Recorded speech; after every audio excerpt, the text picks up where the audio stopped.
Jaclyn Whitt, welcome to Beholder Beauty Podcast. I'm so excited that you're here, and I'm so excited to share with my listeners you and this new book that you have written, which such a privilege to be able to read it early before it comes out into the public. So listeners, this is Jaclyn Whitt. She's a screenwriter,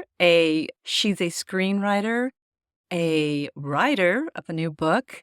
She's a podcaster, and let's welcome you and welcome.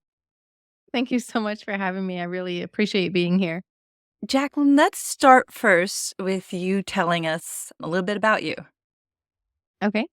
I am originally from Canada. I currently live in Mexico, but that's a bit of a long story.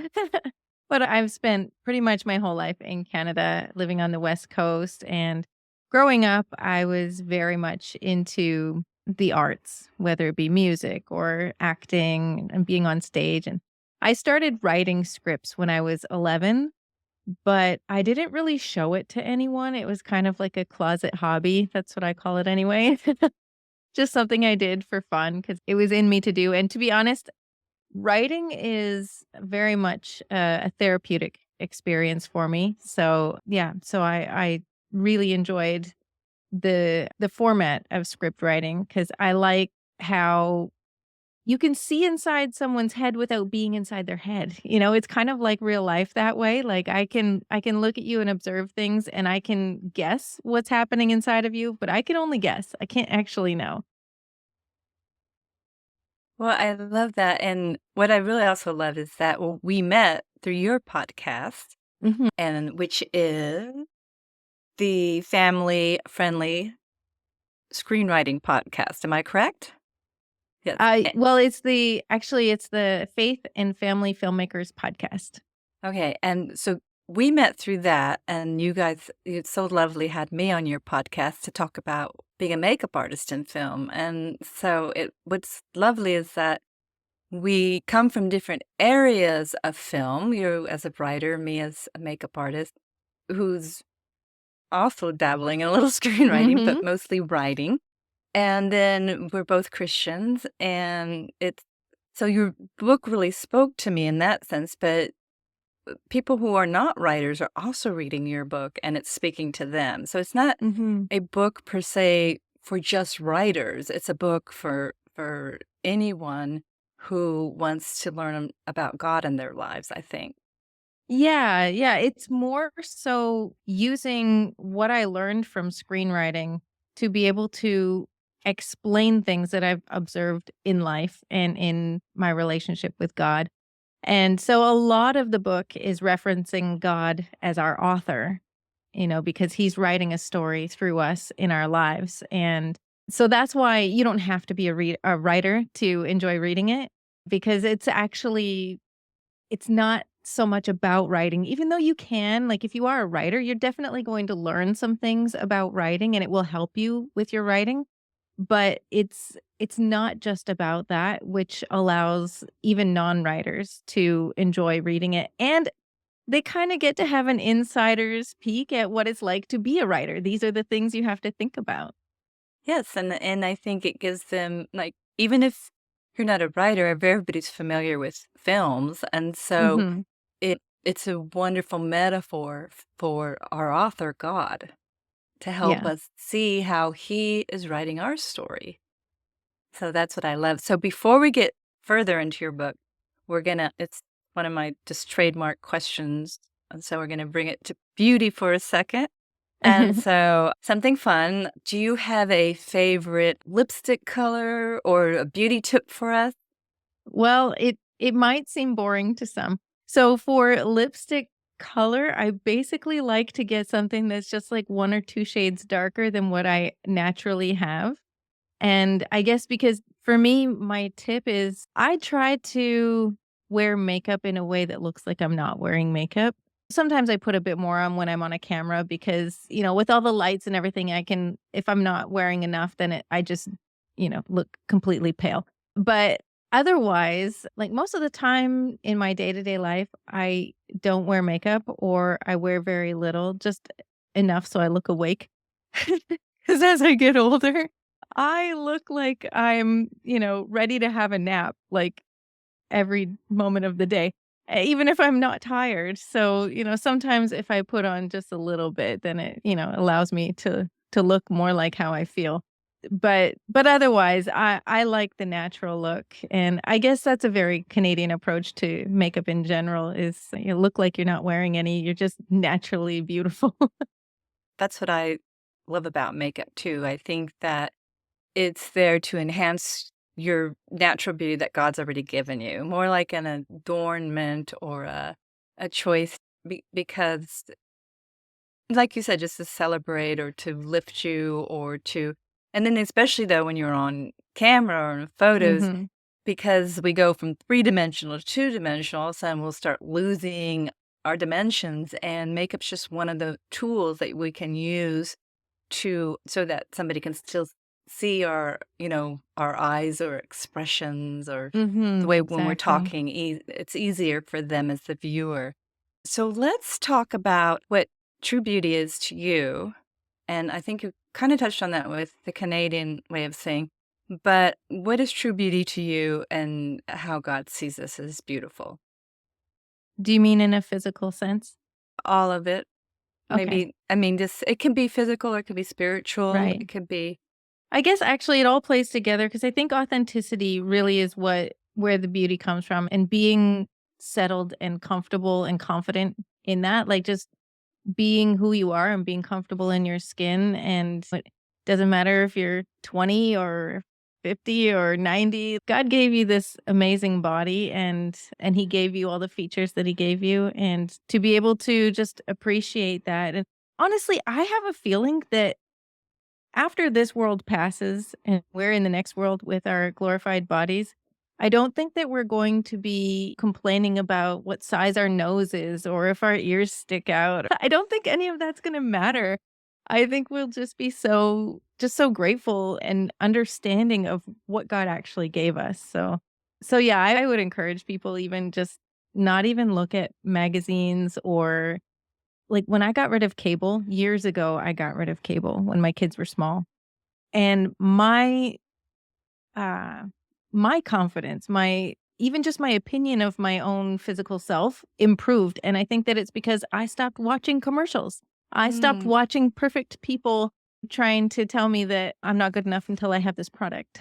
So absolutely. And that's what a lot of it's about. Let's talk about how do you see the role of beauty in screenwriting? And does this affect how you write your characters? well, what's really interesting about film is that it is very much a collaborative effort. Right? Like, so I am writing a story, but I'm also writing a blueprint so that everybody else that comes onto the project after that, they all know what to do with their part. And so when it comes to the characters themselves, I could imagine them physically in my mind. And a lot of the time I do cast them as, people that I know. But I actually cannot write into the script what they physically look like unless it's actually important to the plot. Mm. So when I am writing characters, I am more so focused on who they are inside. And I have to trust that whoever's doing casting is going to be able to understand who that is and who would best be able to portray that from a physical perspective. Mm. I think, in a sense, from reading your book and from that comment, it can kind of apply that to our author too, like he's more interested in our inside, and then that will come out on our outside, It's so that's true. a really beautiful application. Tell us the title of your new book. It's called In the Beginning, Middle, and End. It's a screenwriter's observations of life, character, and God. I love that. And so in this book, in chapter 15, sorry, we're going to kind of go because you talk about in your book, Jaclyn's book, she talks about how important it is for us to have the end in view and when you're writing a script. And so how does that apply to our author writing our story too? Well, what's amazing is like this is one of the things that I had my own aha moment is God is not trying to troubleshoot as my days pass. Like it's not like today happens and he's like, all right, well, now let's figure out how we're going to get through this week and this month and this year. He actually already has the end goal. Like he knows who I'm called to be because he's the one that created me and called me to it. So he already has his goals. And then he's actively working in my life to get me toward those goals. But he's not like me. I'm responding to life as it comes, right? Each day, it's a new day. I haven't been in this day before. I have to figure it out every day. He already has all of that figured out. He already knew this day would happen. Like he's in every single day because he's in all of our past, all of our future, and all of our present at the same time. And so when you realize that your author, who is the king and creator of the universe, who has abundant knowledge and resources and just abundance of everything, and he already has the plan and he's already working toward getting you to it. He's more invested in getting you to where you need to be than you are. Mm. That was a big aha moment for me. That is so great, and then that's, definitely why we can trust him. Exactly. So in chapter 15, you share your testimony, Mhm. um, and it really was so powerful because the way you wrote the book and kinda set it up in an earlier chapter hinted towards that, but when so thank you so much for really sharing and going so deep with us by sharing your story, and would you like to talk about that? Yeah, for sure. Okay. So I did grow up attending church. I went to the Salvation Army Church. I have a lot of great memories. And I did get to learn who God is. But I think that my relationship with God was through my parents when I was growing up. And I always knew God existed. And I think when I was younger, I believed that God had a plan for my life and that I was able to contribute to God's greater plan kind of thing. And then when I was in my late teens, I ended up falling away from not from my faith in the sense of not believing in God, but definitely my behavior. I ended up being quite rebellious. And so then by the time I was 21, I was living with my boyfriend and pregnant with our first child. I was definitely far away from God and I knew it. And actually, I think was where my depression came from because I started getting into a very deep depression. And by the time I was in my mid 20s, which also I should say, I was also in a very unhealthy marriage and we ended up having 2 children together. So in my mid 20s, I was so depressed that I had been struggling with suicidal ideation for 2 years. And every time I was driving in the car, I would hear voices telling me of ways that I could end my life. I could drive into that. I'm probably going fast enough that if I drove off the road now, I'd flip and probably die. I would have these thoughts. There was actually one time, I didn't write this in the book, but there was one time when I was driving, I closed my eyes and I kept them closed for at least a few seconds. Cause I mean, which is a long time when you're driving. Like you can't close your eyes for 3 seconds while you're driving. But it was kind of like there was this part of me that was just ready to take whatever the consequences were. Thankfully, it only lasted a few seconds. I think because I also have a strong sense of responsibility and I thought, I don't want to cause damage to somebody other than me.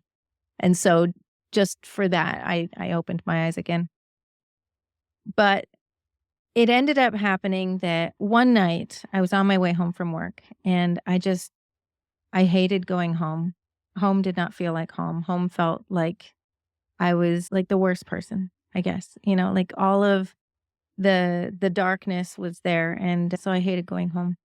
So I was having those thoughts again, like I'm driving fast enough because I was driving on a highway and it was late at night. There wasn't really anybody around and there was kind of like a ravine, a pretty deep ditch kind of thing, not like a full cliff or anything, but it was enough that at the speed I was going, if I drove off the road, I would have most likely died. And I heard voices constantly telling me, you're not good enough. Your kids would, they'll be fine without you. Your husband would get remarried and, find a better wife who'd be a better mom for your kids than you would ever be. And people will miss you for 3 months and then move on with life. Like crazy thoughts. Like I even remember like thinking like, wow, just 3 months. Like they weren't my thoughts. I didn't know at the time that you could have thoughts that weren't actually your thoughts. And so I believed them because they were in my head. So I thought I really believed them. And so I had made the decision I was going to drive off the road and I was going to hopefully end my life. So there's this split moment, like just this tiniest fraction of a moment between when you make a decision in your mind and when that signal gets sent to your body to actually act on it. And in that fraction of a moment, I heard a different voice that came into my head that it's like it cleared away all the other voices and it spoke to me and said, "Your kids would rather you be divorced than dead." And all the other voices were gone. And it's like I had a moment where I could actually think without that interference. And my response in that moment was to give my life to God. And I was so lost at the time. I didn't know which God was real, which one to submit to. And so I just said, to the one who created me, because I figured whoever created me, that's the one that deserves my allegiance and my life, like whatever it is that I need to give him. Like it's the one who created me. It's the one who deserves it. Right. So I said, to the one who created me, I am done with doing life my way. Show me you have something better. Show me what to do and I'll do it. And it's a simple prayer, but I was so resolved in it. And I just thought like, okay, if there is any way, because I always believed that God existed. So if there is any way that he cares about me and he's willing to step in, I am going to get out of my own way and I'm going to see what happens. And so it was an experiment for like the next several months where anytime there was something that came up and I'd be like, well, I'm not doing it my way anymore. What do I do? And I'd pray and I'd be like, well, God, what do you want me to do? You show me. And it's crazy because he actually did. I started to actually be able to recognize the leading of the Holy Spirit, even though I was so fresh. I didn't even own a Bible. Like most of the time, God would tell me to do the thing that was like, that's the opposite way I would have done it, which is usually how I knew it was him because I would not have chosen to do it that way. But I was like, okay, well, all right, let's see what happens because it's not my life anymore. So I would do it. And things got more complicated at first because I did end up going through a divorce and becoming a single parent. And so it's not to say like I went home and everything turned around immediately. It did not. It got a lot harder because my family didn't even understand that I had gone through an abusive marriage. And so they didn't understand why I was leaving. So they didn't really support it. So I was kind of on my own doing what I knew I needed to do for my kids, but it was hard. And but the thing is that like he he just kept leading me and I knew that it was God, it wasn't me because I already saw the evidence of what my choices took me to. And I was seeing what his choices were leading me toward, which was toward freedom. And so then over the course of the years that followed, definitely I can look back and say my life got better. So it's one of those things where also when you look at life in just the immediate, especially like if you're in the middle of chaos or change or something like that, like when you just look at the immediate, it's really hard to see that God is doing something positive sometimes because you think like, well, this is actually worse. But when you look back for like over the long term, you can see, okay, that's where I was. This is where I am. Completely different situation. And I'm much better off now. That is such a beautiful testimony, and God gave you testimony to be able to tell people today who are I'm sure there's many going through exactly, somewhere in your journey in some sense of the thing, where you're either you've never been a believer or God exists, but you've fallen away or whatever the Mhm. reason, you're not walking with God. You may not know who He is, and you may have these thoughts, or your life may be leading in a direction that's very unhealthy, destructive, and your only hope, you might think, is death or just escape. But then I love how God showed you, said, no, no, no, there's another way. There's Mhm. another way. And so, just all you listeners out there, just know there is another way. I've known friends and family members who didn't know that, and they ended up taking their lives. And I just always wanted to say wished I could have been there to say, there's another way. And Yeah, so yeah. I love that God gave that to you to share to people as a true testimony of that there Mhm. is hope, there is freedom. Yeah. Yeah. And, he's the one that reached out to me because Mhm. it's not like I was praying in that moment, like, God help me. It wasn't even a thought in my mind. I think I felt like I didn't even have the right to call on God anymore because I had made such a mess of my life.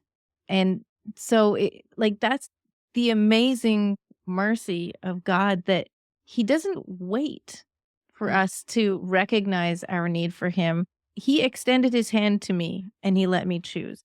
I could have chosen to follow through on my decision, but he gave me a moment to think twice. Mm. And when he gave that to me, then, you know, I I had the opportunity to choose differently. And I've actually heard that testimony from other people who were literally about to choose to commit suicide, and they heard a voice speak to them that gave them some kind of a wisdom to make them to think twice. Mhm. And then they chose to give their life to God in that moment. Like, so it's in his character. It's not just me that has that story. Yeah. And then the other part that's really amazing is, like I mentioned, I was constantly hearing voices telling me these, horrible things. I never heard them again after that. Mm. I'd so like I had deliverance, but I didn't even know it. It is Mhm. just how amazing God is that, like, I was too broken to even know to ask.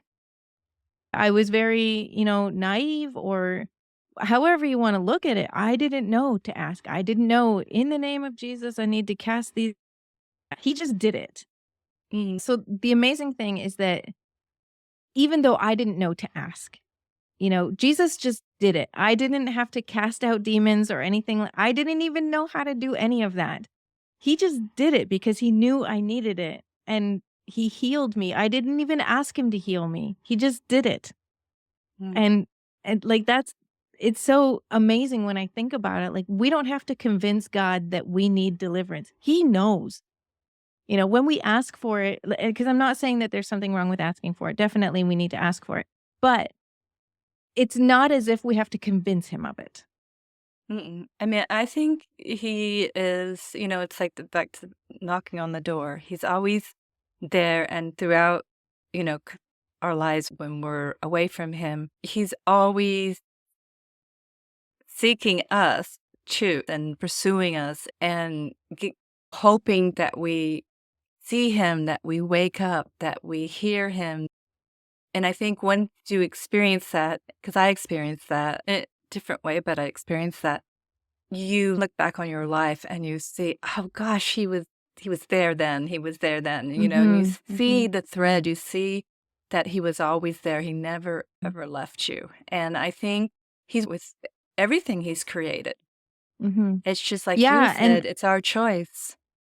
exactly. And the thing is that you might think that we go to church so we can feel the presence of God. And we can. I definitely have been in services where I feel a very strong warmth and presence of God. But I will tell you something. I used to work in a prison and I never felt the presence of God stronger than in the prison. Mm. Like, and it's a different kind of presence. The presence of God in a prison is almost tangible. It is so strong, but on a mission. At church, when I feel the presence of God, it's relational. It's like we're supposed to be, engaging and having a relationship with God, and maybe he's convicting us about something, or maybe he's comforting us about something. Like, there's this relationship, family type feeling, right? But when you go work for God in desperate situations, you get to see God as a boss. And he is like on a mission and you are there for a purpose. It's a completely different kind of presence. Wow, that is, and I'm just wondering though if that, like what you're just talking about there, is part of being a disciple of Jesus, is to keep that sort of in frame of mind, Mhm.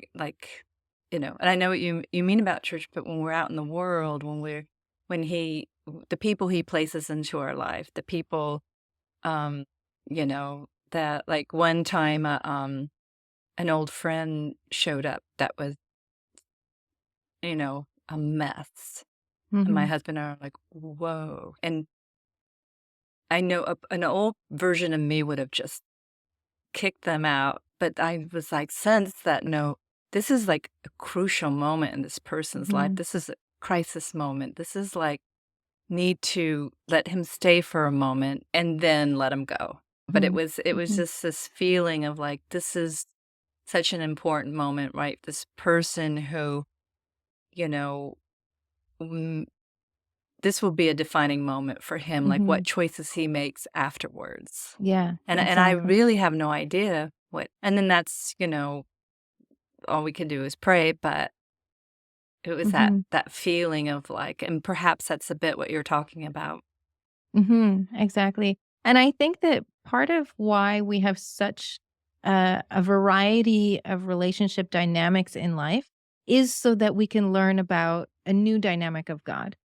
Like what I was saying, like when I was working in the prison, it's like God was a boss. Like it was a new dynamic because it was a new way of relating to him. And so to bring it back to the book, that was kind of my whole approach was I wanted to open up a new dynamic for people to understand God as our author. Cause I think a lot of the time we definitely understand God as king, as father, as friend. And so there's that sovereignty and then there's like the family relationship kind of thing, but how often do we actually like just stop and realize he's the one writing our story and he's writing it with us because he's allowing us to have like influence in where it goes because we get free will and we have choices that we get to make. But he is also right in there guiding us toward the goal that he wants to take us on. And so, like I was saying before, when I was learning how to listen to the voice of God, I would pray, like, God, please show me what to do and speak to me in a way that I cannot miss it because I am just a little human and I can't really understand everything. And so please make it plain for me. And he would find ways that maybe it only made sense to me, but it made sense to me. And, and so it's kind of the same thing that what an author does because the author knows the character so well.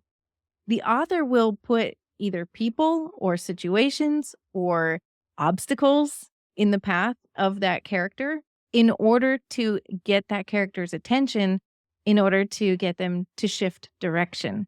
If I just kept going in the same direction and God didn't do anything to upset that direction, I would just keep going there. And Mm, I wouldn't even know that's not the direction I should be going. So he has to put obstacles in my path for me to stop and look at it and be like, "Hey, what's going on?"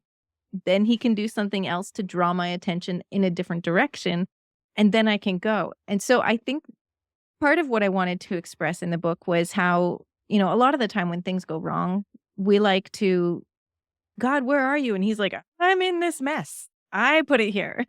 This was all me, you're welcome. And so when you understand it from an author's perspective, it's kind of more objective and you don't have all the emotions involved as you do when you are the character in the midst of the chaos.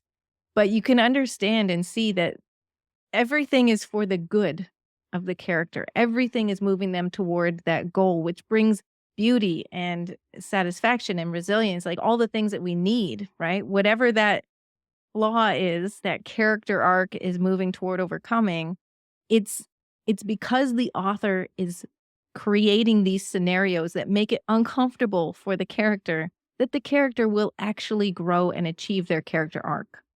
mm. So let's talk about that, because for people who really don't know what a character arc is, if Mhm. you read the book, what's lovely about it is that in the beginning, Jaclyn gets a little bit of screenwriting 101, so we know what some of these terminologies are. So explain what the character arc is and then how that applies to our author God. Okay, sure. So, in a movie specifically, there's going to be one specific flaw that the hero is what we call the main character, that the hero is going to have to overcome.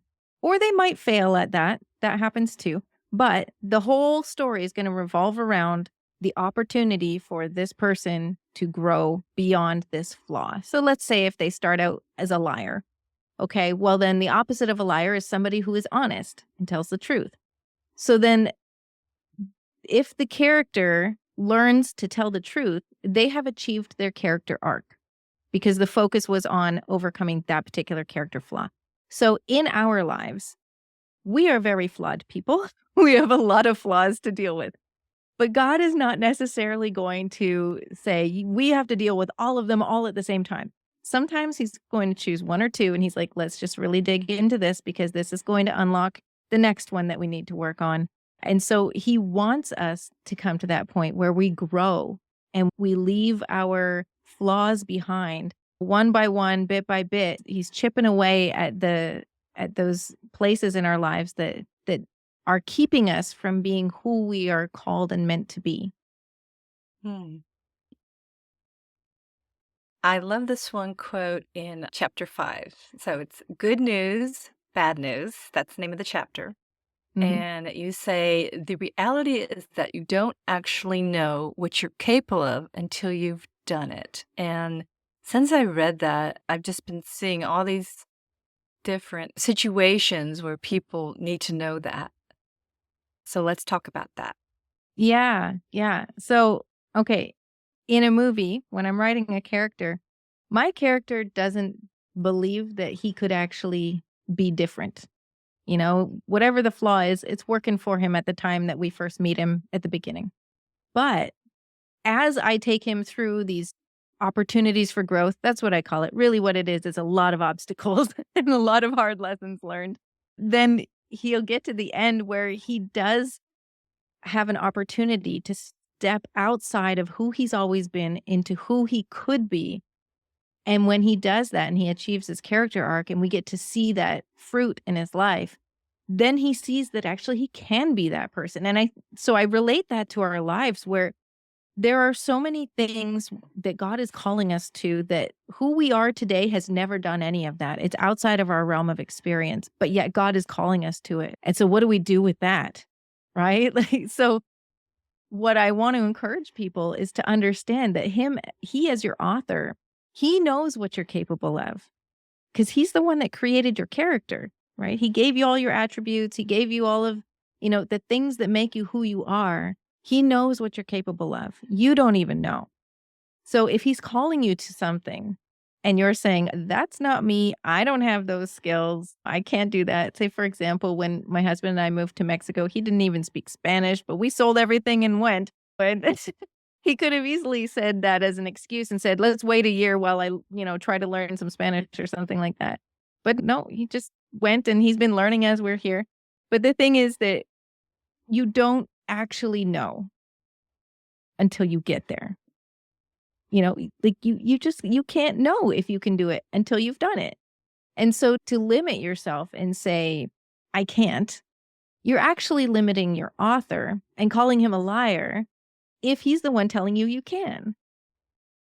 So that is part of being obedient Yes, very much. And trusting. and I think trusting. a lot of our walk with God is about trust. And I think Mhm. that's actually the heart of what faith is. We're it's an obedience that's grounded in trust. Mm. Yes, it is, and it's a lovely walk, though. It's a love Oh yeah. when you allow kind of for me, when I trust, but God will keep sending me ways to trust Him, and Mhm. it's just having that trust and then having that obedience, and then once you step out in obedience, then you see the fruit of it. So sometimes things may be scary to try or whatever, but like say for you, you know, you've been obedient and starting your podcast and starting your screenwriting career and writing your book. And these are things that I mean, you always wanted to do these things probably as a young, even as a child. But then as life starts telling you, or the world may tell us, oh, you can't do that. Or those voices you're talking about may Mhm. say, you Mhm. can't do that. Who are you? Mhm. You're not worthy. Yeah. Well, And and then I think that happens a lot with the film industry. A lot of people look at the film industry like it's some kind of like mystical out there thing that like only the rarest of the rare get to participate in or get to actually be successful in. And that's one of the things that I've realized that no, we're all just people. Some of us have specific interests or callings. And yeah, when actually I didn't know that God was calling me to be a writer until my mid-30s, and I had been doing it since I was 11. Like I said, it was my closet hobby. I continued doing it. I wrote my first screenplay in my early 20s. While my kids were having their nap, I would write, for a couple hours a day for 5 days a week. Their dad was at work and, he didn't even know I was doing it. Nobody knew. I didn't do it for attention. I didn't do it for money. I didn't do it for anything other than it was in me to do, and it was for my own therapy you also bring up something very in my important in the book, mid-30s. that God gives us these gifts, heart's desires, and that's wonderful. But at the same time, it's important to be a good student and to learn Absolutely. and everything. Like take so let's talk about that because I which chapter is that in? I know it's towards the end, and it was really inspiring about how, don't even like the hour you may watch TV. What could you be doing Oh, in that hour? I think that might be in How to Be a Hero. Yes. Yeah, so, the thing is that we all have a finite amount of time on this earth. It's not infinite, right? Like, especially when we're young, it feels like we're gonna live forever. And as we get older, we start to realize, "Actually, I'm not gonna live forever." But the thing is that things only happen because we do them, right? Like, so I mentioned earlier I got rid of cable when my kids were young. Part of it was because I realized I was watching TV a lot. And so it was like several hours a day that I was just sitting watching somebody else be productive. And I was learning stuff. Like I think one of my favorite shows at the time was Dr. Phil. And actually I learned a lot about parenting and, I needed to do some growing up because I needed to. But it was still just taking my day. And I realized I don't want to do that. I have things I want to do in my life. And if I'm watching TV, that means I'm not doing them. And so I got rid of cable so that I wouldn't even have the temptation to watch just a little bit. I just get rid of it entirely. And if I want to do something to entertain myself, I will get a book or I will write something. And I had a piano and I was very much into music. So I got like into music again quite a bit, writing a lot of songs.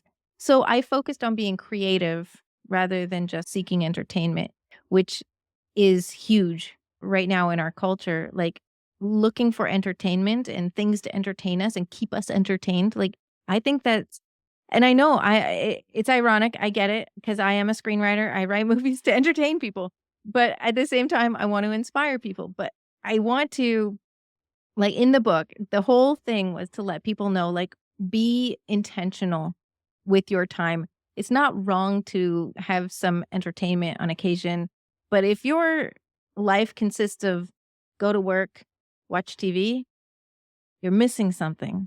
Mm.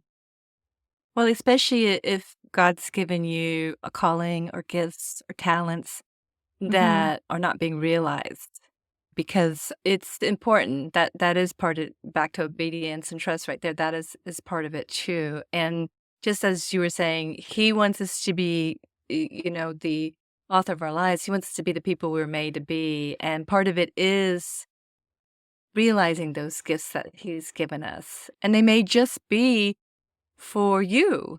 Sometimes they are to share with other people, but sometimes I think that what you said, like you started, writing on your own. The gift is for you in that moment. You and your creator Mhm. are co-creating this gift, and then he may want you to share it. He may not want. He may not want you. To, he may not ask you to. But I think most of the time, it's such a joy when you finally allow yourself that experience that you wanna share it. Exactly, yeah. Yeah, I don't know if I'll ever make that specific movie, the first one that I ever wrote, but as I continued, there was one that I wrote, like I said, it was therapy, so I had gone through a season where I was just so obsessed with regret because I I was just so disappointed that I had derailed my life so much because I had very deep dreams. I wanted to have a family, like a whole family with a husband that we had kids together and raised them together and, had a healthy life. And I wanted that so badly and couldn't have it because I had already ruined that opportunity. And so I was struggling with very deep regret.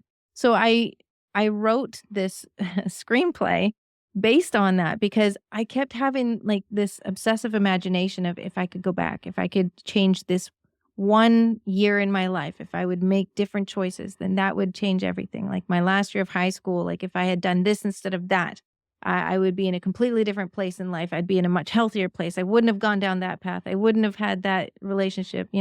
And anyway, so I let myself follow through on the thought and I wrote the script. And as I was writing it, of course, I have to know the ending. And so even as I was writing it, I realized she wants the life she has. I want the life I have. I couldn't go back and change a single thing because I would lose the most important and most beautiful things that I have.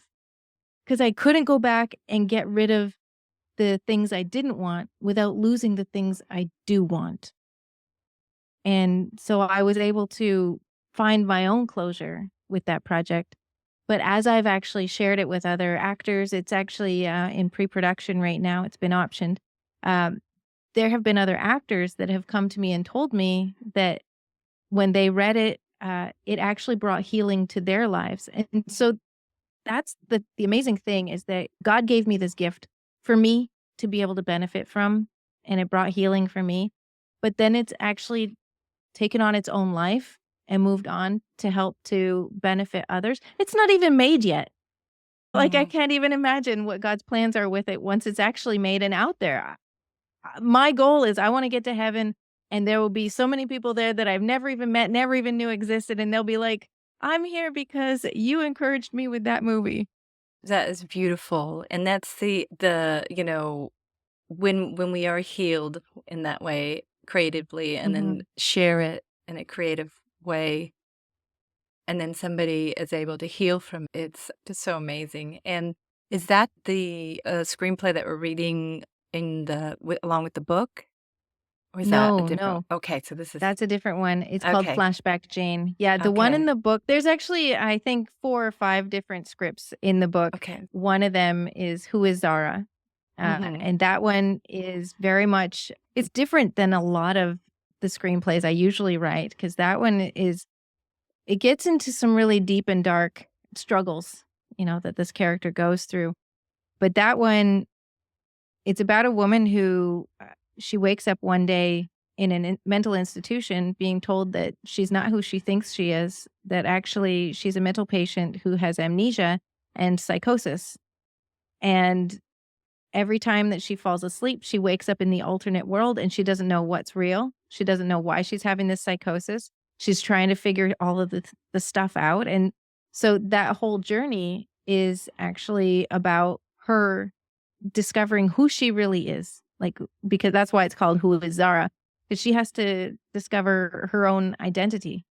Yeah, it your writing is what I like about it is it does go into deep subjects that I feel I mean, I read about in Christian books, but in Christian or faith-based or movies, I don't see it go into some of that. And you had mentioned that mental health was an area that wasn't often explored, but such an important one.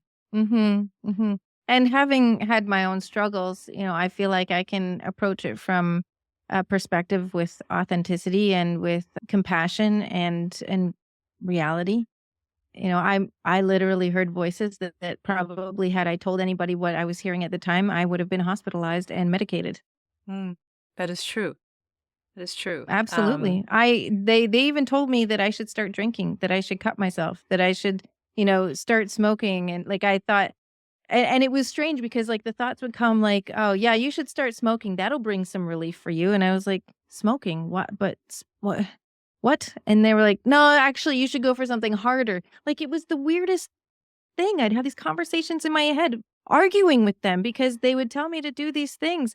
And I kept saying like, "I think that's just going to complicate things more." I didn't know I was arguing with somebody other than myself, and so it was driving me crazy. I Mm. believed they were my thoughts, and so it was like I was having these conflicting thoughts, and thankfully, my parents did raise me to be very reasonable, I guess, with making choices and logical, and so every time that they told me to do that, like any kind of behavior that would lead me to something destructive, I would realize that would just complicate things. So the only thing that they actually had on me was to kill myself, because that's Mm. the only thing that would have actually completed anything. It wouldn't have complicated things for me. It would have complicated things for everybody else in my life, but I wasn't thinking about everybody else in my life when I was having those thoughts. But all of the other stuff, like drinking or drugs or cutting or anything like that, that was I was able to say that is not helpful. That will just complicate things. Mm. So thankfully, there's that. Well, no, thankfully, and that is a good tool that when people hear a thought that is obviously not from God, is to say, is to look at that and say, Yeah, it's yeah. is this thought, who is this thought from? Because we get so many thoughts in our head a day, and some that's why it's so important to control what we watch, what we read, who we're Mhm. around. Um, Apostle Paul says, "Take those thoughts captive." Exactly. Yeah. Because they will, tell you to do things, and if you don't have the discernment like you had as a young lady or young man or even older, Mhm. you may listen to the wrong voice, and many people do. And the more you listen to Yeah. that voice, it might be harder to hear the one who loves you's voice, your Yeah. creator's voice. Well, and because the thing is that when it's inside your own head, you believe that you must believe it because it's your own thought. So why would you have that thought if you didn't, in some way believe it or think it was a good thing, or because it's your own thought? It feels like your own thought. And that is where that's the only strategy really that they have, is to make you think that you're the one thinking it. Mm, Because if you're able to recognize, like, actually, I don't believe that. So, like, negative thoughts about people in our lives, because we can be very judgmental. But if you stop and you think about that and be like, actually, I don't think that about that person, or I reject that thought. Even if it was my thought, I reject it. Like, so when you take your thoughts captive, it's not just about controlling them, it's about assessing them. And that's the Bible tells us to do that because we need to be creating those habits within our own thoughts so that we can actually have a clear picture of what is my character? What are my thoughts? So that when thoughts come to me that are outside of my character, which is supposed to be the mind of Christ, I'm going to recognize it because that doesn't fit my character. That thought does not make sense in my head. mhm, mm, that absolutely. Okay, we're gonna talk about the miracles from chapter Mhm. 6. You say that, believe it or not, what's important, just as a miracle, is how we respond to it, and this is kind of what we've been talking about, Mhm. because you Yeah. had a miracle, um, Yeah. and then in the story, though, you talk about another miracle, but Yes. also you write that in a movie or film, usually it's just one miracle, but Yeah, then I it's a love how rule. you point out with God, he doesn't stick to that. Thank goodness, No. right? Yeah, exactly, exactly. Yeah, in storytelling, a lot of the time, like we can suspend our disbelief, for fiction, I'm talking about, we can suspend our disbelief so that there can be a miracle or a major coincidence that happens, but just one. As soon as you start having more than that, people are like, it's lazy writing. They don't like it. So the rule is just one.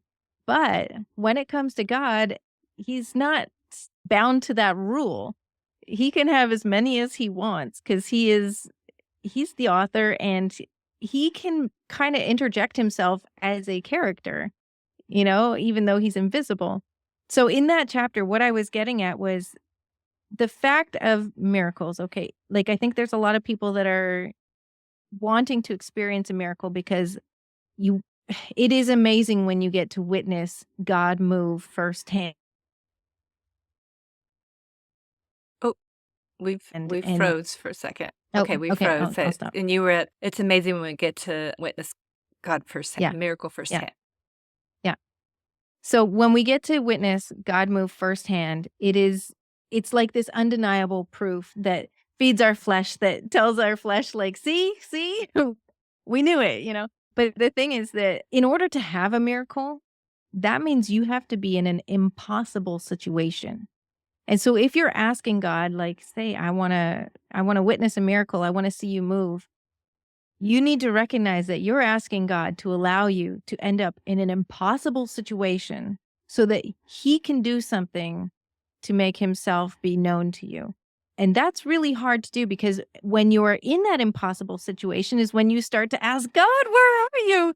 And then he's like, well, just hang on. Things got to get a little bit worse first. And then I could step in so that you can have this experience that you want, this miracle. And I want to prove myself to you. I want to do it. But we have to be patient with that and trust that he's actually going to do something.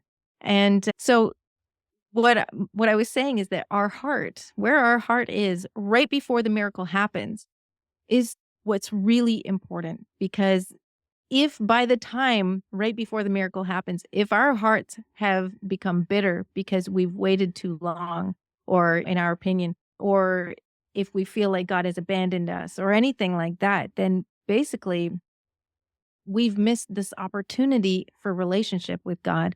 Whereas if we maintain that trust and, being in the right heart, trusting, okay, God, you have a plan. I'm trusting that your plan is good, that you are good, that you're going to pull through and make this happen. Despite how desperate everything around me looks, I choose to trust. That is an incredible place to be. And that's where, when you think about when Moses led the Israelites out of Egypt and they all came to the sea and they've got mountains on either side and the Egyptians are behind them and they're like turning to Moses like, now what? And they're freaking out, which rightly so when you think about like our earthly understanding of things. Like, they just basically they left Egypt on pretty bad terms. If Egypt comes after them, it's not going to be good. But Moses is like, "Okay, well, God, what do you want to do with this?" He's not necessarily having the same kind of panic that everybody else is, but he does come to them and very realistically say, "Well, God, here's the situation. What should we do?" And God says, like, "Stand and watch the deliverance of your Lord," and that today you're going to, or something about this day, you won't see the Egyptians anymore, right, after today. And so Moses takes him at his word and says, okay, and he holds the staff out, like he does the thing he's supposed to do. And so Moses is the one that is, his heart is in the right place, believing in God, following God, trusting in God. He's not the one panicking, although I'm sure that he understood how dire the situation was. So just because you don't panic doesn't mean that you're ignoring the situation. You could still see it for what it is. But when you trust God, you don't have to panic about it. So that's where that is. Like, a lot of the book is about maturing as a person and choosing to walk in maturity. And so this is part of spiritual maturity, is learning to trust God, learning to walk with him despite what it looks like around you. Mm. Okay, this is wanted to touch on this, and because I think there's so much miscommunication between people, and so many people, I they claim they believe different things from each other. I think we all really want the same things in life, but anyway, that's another thing. But so you have a great perspective on, and a great skill about, an insight about listening to somebody with an open mind. And let's talk about that and how important that can be in our lives, to learn that, and how it actually may even change Mhm. our lives. Yeah. Yeah. Well, I'm going to just drop a truth bomb here. Everybody thinks that their perspective is the right one. Otherwise, they wouldn't have that perspective. So when you're talking to somebody who has a different idea or a different way of doing things or whatever that's different, they literally have a different perspective than you do.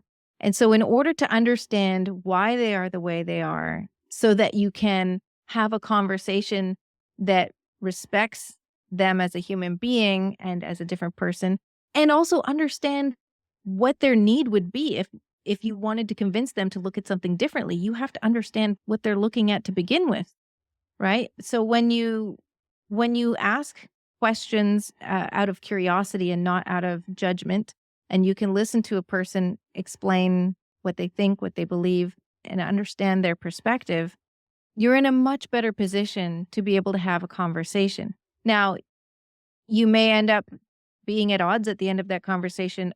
Still, it's not to say you have to come to an agreement in every conversation, but when a person feels heard, even if they're not necessarily brought you into agreement, there's something there that can start to build a respect, even if it's I respectfully disagree. And so the way that this comes into storytelling is that I have to write characters that are different from each other, right? They need to have their own perspective, which means I have to understand how to understand multiple perspectives so that I can write multiple perspectives. And so this is a skill that it's helped me with writing, but it's helped me with life. And so it goes back and forth.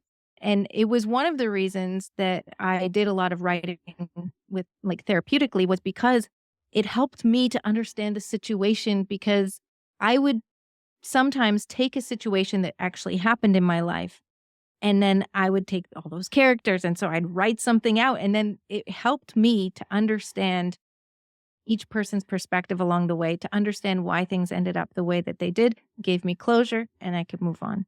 Hmm. And so it in life, it does allow for healthy relationships and healthy conversations when you go into it knowing they have a different perspective and they think theirs is the right one, and I have a different perspective and I think mine is the right one.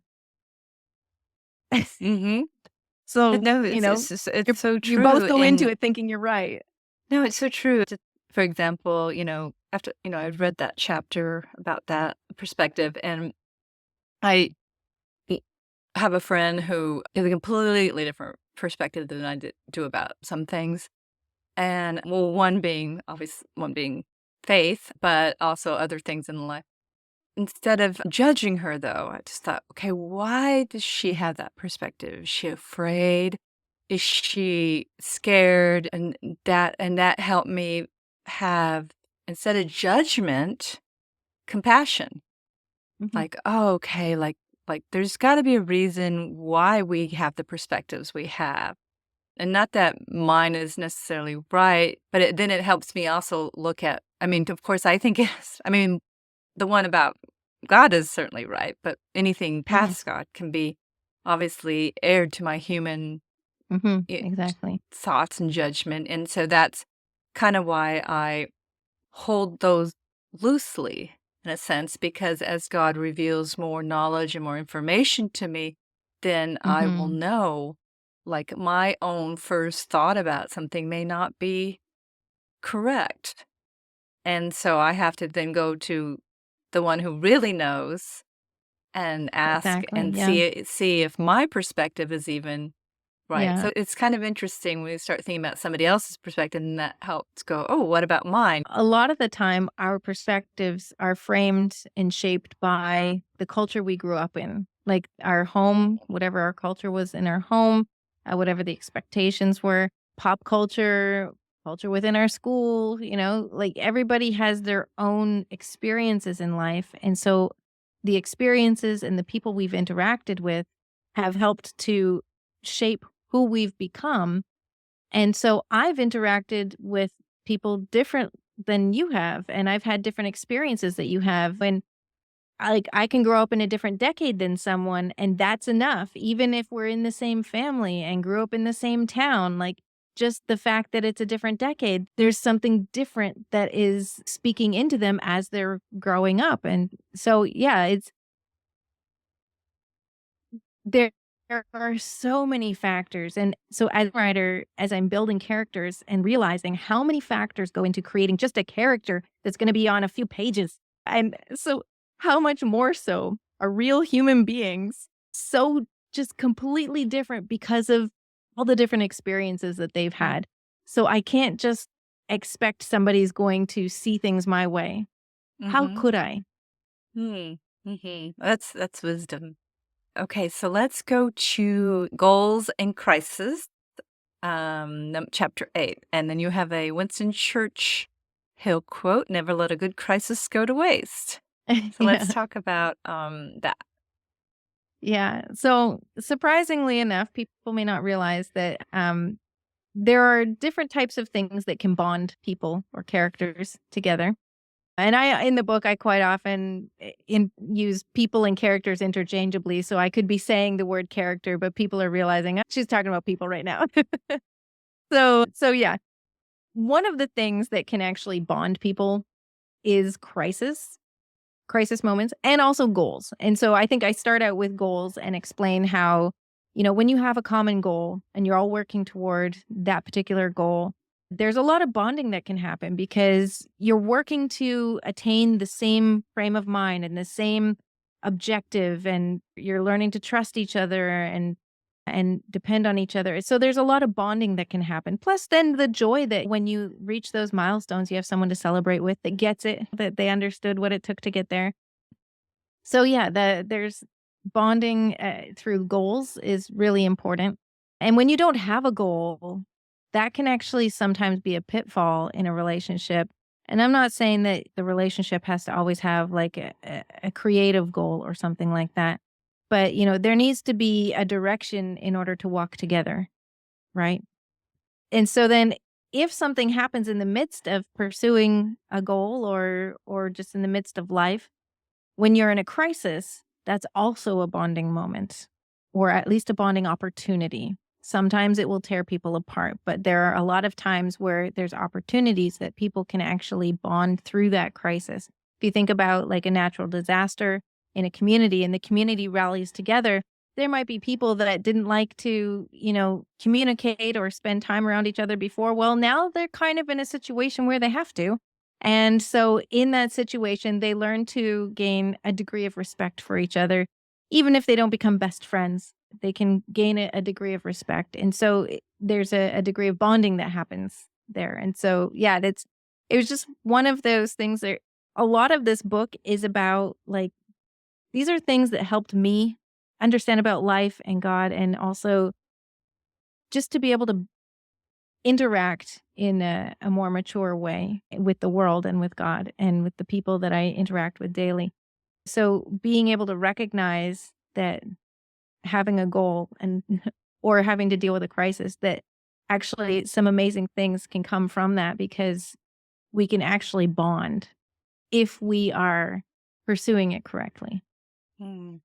Well, I think we could probably talk for hours about Oh, I'm your sure. book, and you and your life, but we'll give the listeners a chance to read your book.